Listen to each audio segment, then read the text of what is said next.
Tener una fe que no salva es lo más trágico que le puede pasar a un creyente.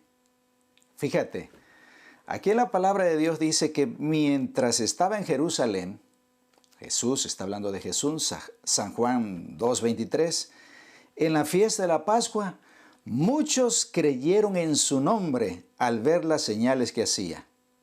Pero dice el versículo 24, pero Jesús mismo no se fiaba de ellos porque los conocía a todos.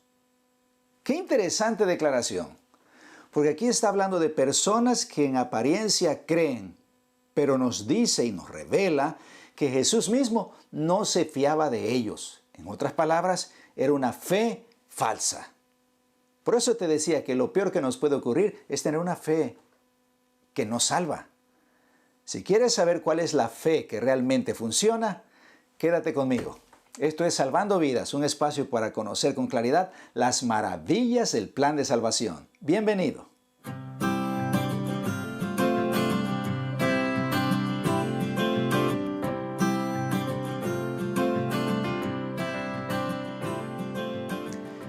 En el libro de Lucas capítulo 7 nosotros encontramos ahí lo que es la fe que realmente funciona. Fíjate bien, dice la palabra de Dios que en el capítulo 7 de Lucas versículo 2, que el siervo de un centurión a quien éste quería mucho estaba enfermo y a punto de morir. Y entonces el centurión dijo, pues hay que llevarlo a Jesús, ¿verdad? Y entonces se encontró con que algunas personas por ahí se ofrecieron a ir a decirle a Jesús, mira, nosotros vamos a ir a hablar por ti, porque tú eres una persona digna de recibir favores también de parte de algunas personas y en este caso de Jesús. Y entonces dice la Biblia que fueron con Jesús y entonces le dicen, es digno que le concedas esto, porque ama nuestra nación y nos edificó una sinagoga. Fíjense bien. Entonces dice la Escritura que Jesús fue con ellos. Pero esto es cosa interesante, cosa interesante. Porque cuando ya estaban cerca, dice la Escritura, cuando ya estaban cerca con Jesús, o Jesús estaba cerca de la casa del centurión, entonces el centurión envió a unos amigos a decirle, Señor, no te molestes, no vengas, pues no soy digno de que entres bajo mi techo, por lo que ni aún me tuve por digno, dice, de venir a ti, o de ir a ti. Pero di la palabra y mi siervo será sanado, dice el versículo 7.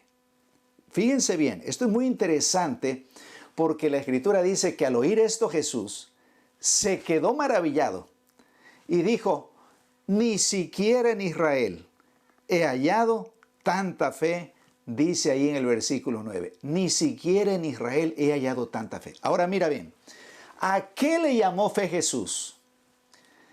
Porque el hombre es lo único que dijo, Señor, no soy digno de que entres bajo el techo de mi casa. Era cierto que amaba a la nación judía y les había hecho una sinagoga, pero él todavía se sentía indigno. Pero aún en medio de esa indignidad, que a mí me parece correcto, porque no podemos basar nuestra fe en nuestros méritos. Cualquier persona que basa su fe en sus méritos está comenzando mal. Aquí el hombre le dice, mira, yo soy indigno, ni siquiera me tuve por digno de venir a ti, pero yo creo en tu palabra.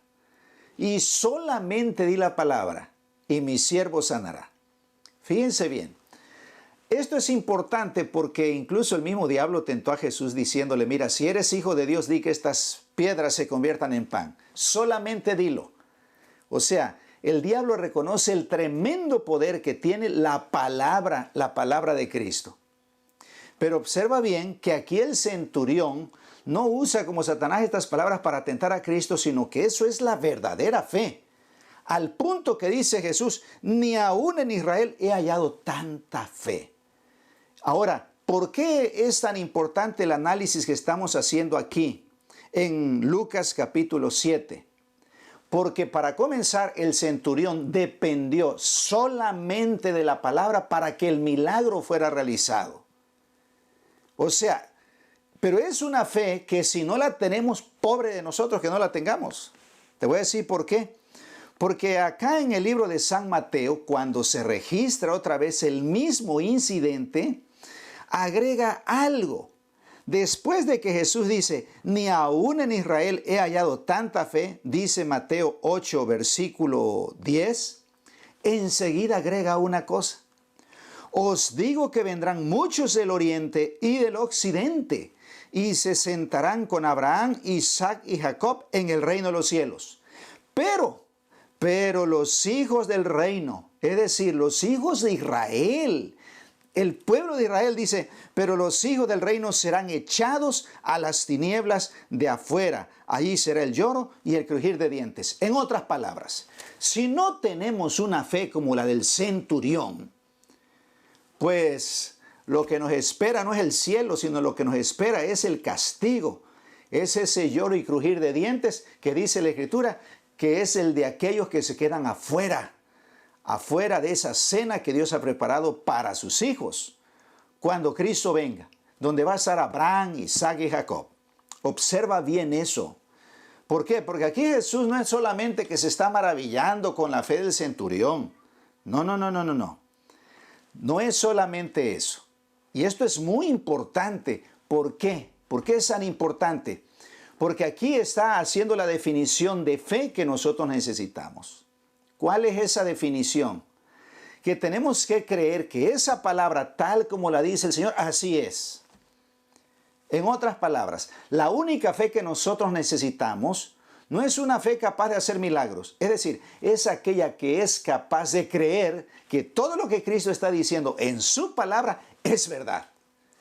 Si el Señor te dice algo, te hace una promesa, créela así como viene, porque así es lo que nos está enseñando aquí las Sagradas Escrituras. Esto es importante. ¿Por qué?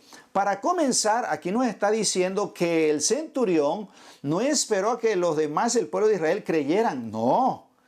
Él no anduvo esperando a que su papá o su mamá o su hijo o su hija creyera. No, Señor.